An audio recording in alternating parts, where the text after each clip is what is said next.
नमस्कार। आपके अपने YouTube चैनल हमारा राजस्थान में आपका स्वागत है। आज का जो हमारा टॉपिक है वो है रेड सभ्यता।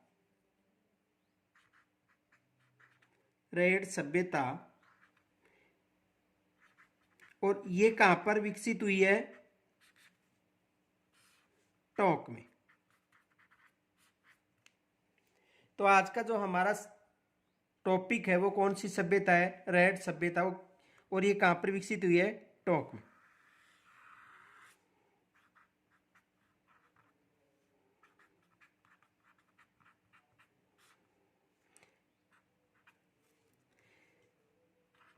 ढील नदी के तट पर, किस नदी के तट पर विकसित हुई है? ढील नदी के तट पर विकसित हुई है। यहां पर पूर्व गुप्तकालीन सभ्यता के अवशेष मिले हैं। पूर्व गुप्तकालीन सभ्यता के अवशेष मिले हैं। यहां से पूर्व गुप्तकालीन सभ्यता के अवशेष मिले हैं। इनके अलावा मालवा जनपद की मुद्राएं, मालव जनपद की मुद्राएं मिली हैं।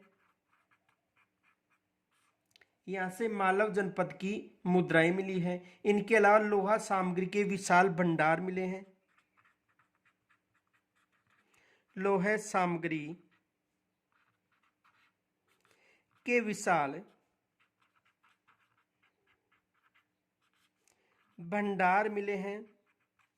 यहां से लोहा सामग्री के विशाल भंडार भी मिले हैं। इनके अलावा देखो, इसकी खुदाई थी वो 1938-39 में दयाराम साहनी ने की थी। 1938-39 में दयाराम साहनी ने की थी। किनके द्वारा की गई थी? दयाराम साहनी के द्वारा की गई थी। ये भी विशेष याद रखना। इनके अलावा देखो, इसे राजस्थान का यानी प्राचीन भारत का टाटा नगर भी कहा जाता है। प्राचीन भारत का टाटा नगर, इसे प्राचीन भारत का टाटा नगर भी कहा जाता है। और यह सभ्यता कहां पर विकसित हुई है? टोंक में। कहां पर विकसित हुई है? टोंक में। तो देखो, यह सभ्यता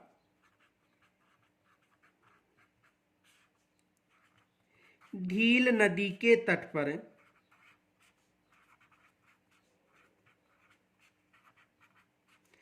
टोंक में विकसित हुई है। टोंक में विकसित हुई है। तो यह सभ्यता ढील नदी के तट पर टोंक में विकसित हुई है।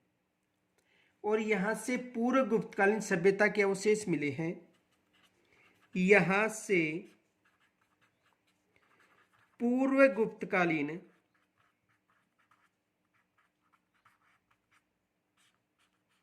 सभ्यता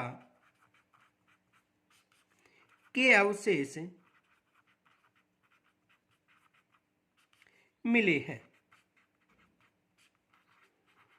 तो यहां से पूर्व गुप्तकालीन सभ्यता के अवशेष मिले हैं। इनके अलावा देखो,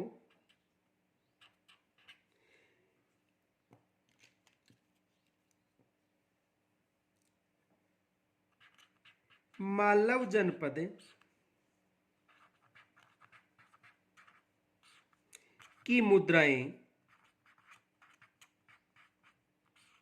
यानी यहां से मालव जनपद की मुद्राएं एवं लोहे के विशाल भंडार,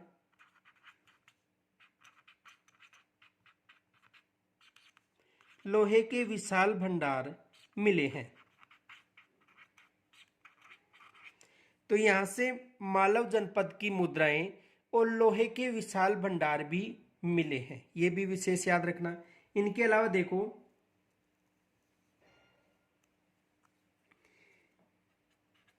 यहां से एशिया के अब तक का सबसे बड़ा सिक्कों का भंडार भी मिला है। यहां एशिया का अब तक का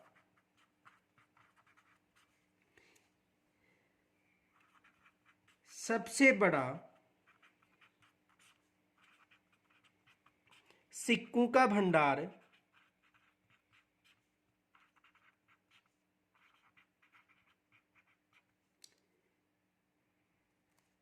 मिला है। तो अब तक का सबसे बड़ा सिक्कों का जो भंडार है वो कहां से मिला है? रेड से। और इसे प्राचीन भारत का टाटा नगर भी कहा जाता है।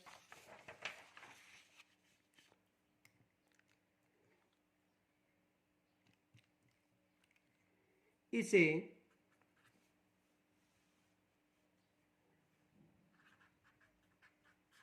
प्राचीन भारत का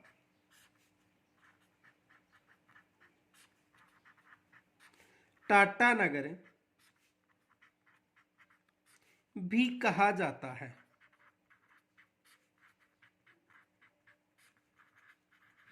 इसे प्राचीन भारत का टाटा नगर के नाम से भी जाना जाता है। यहां से भी एग्जाम में प्रश्न बन सकता है। तो इसे प्राचीन भारत का टाटा नगर भी कहा जाता है।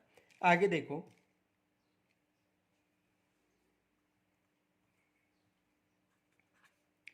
इसका प्रथम उत्खनन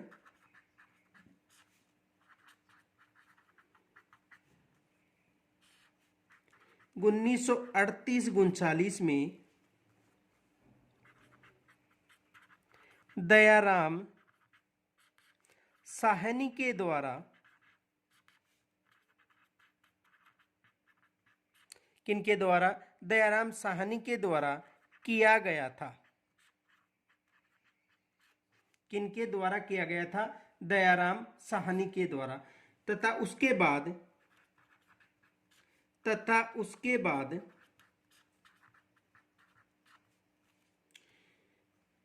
1938 से 1940 के मध्य डॉक्टर केदारनाथ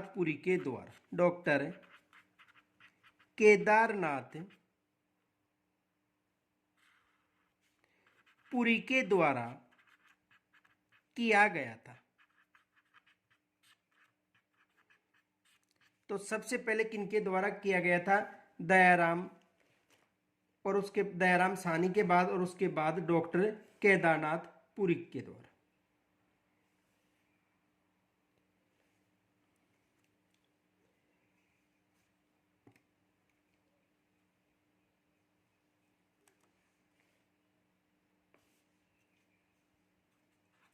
यह है लोहे के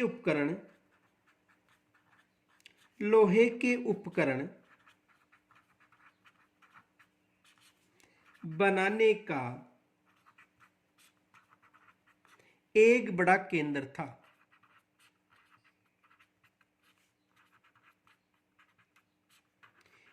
यानी लोहे के जो उपकरण बनाने का यह एक बहुत बड़ा केंद्र माना जाता है।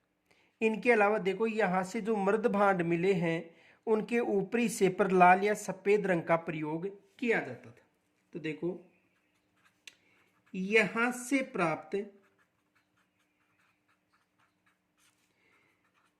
मृद भांड या मृद भांडू पर लाल या सफेद, यहां से प्राप्त मृद भांडू पर लाल या सफेद रंग का चित्रण किया जाता था।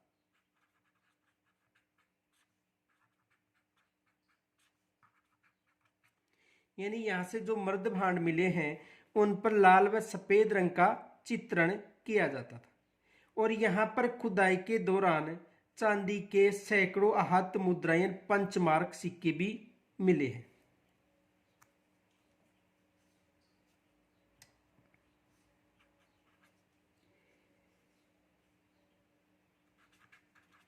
यहां से उत्खनन के दौरान चांदी के सैकड़ों आहत मुद्राएं यानी पंचमार्क आहत मुद्रा यानी पंचमार्क सिक्के मिले हैं। तो यहां पर जो चांदी के पंचमार्क सिक्के भी प्राप्त हुए हैं और यहां पर शीशे की मुद्रा भी मिली थी जिसमें ब्राह्मी लिपि में मालव जनपद अंकित था। तो देखो यहां से शीशे की मुद्रा भी प्राप्त हुई थी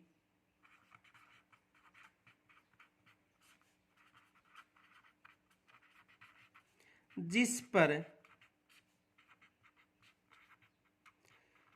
ब्राह्मी लिपि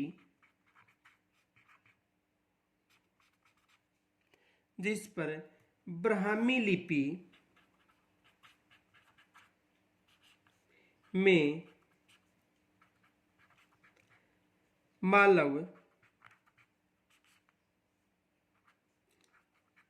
जनपदस अंकित है या अंकित था। तो यहां से शीशे की मूर्ति भी शीशे का सिक्का भी या मुद्रा भी मिली थी। ये विशेष याद रखना कि शीशे की जो मुद्रा थी वो किस सभ्यता से मिली थी, रेड यानी टोंक सभ्यता से। तो ये भी विशेष याद रखना। इनके अलावा देखो यहां पर एक बंदर की आकृति के बर्तन भी मिले हैं, ये भी याद रखना। तो बंदर की आकृति के बर्तन किस सभ्यता से मिले हैं, रेड टोंक से। तो देखो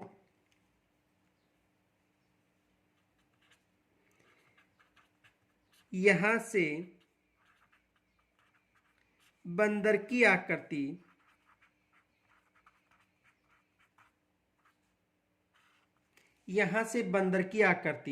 के बर्तन भी मिले हैं। तो यहां से उत्खनन के दौरान बंदर की आकृति के बर्तन भी मिले हैं। यानी बंदर की आकृति के बर्तन किस सभ्यता से मिले हैं, तो किस सभ्यता से मिले हैं, रेड सभ्यता से मिले हैं। ये भी विशेष याद रखना। तो यहां तक यदि कोई समस्या हो तो कमेंट्स के द्वारा जरूर बताना। धन्यवाद।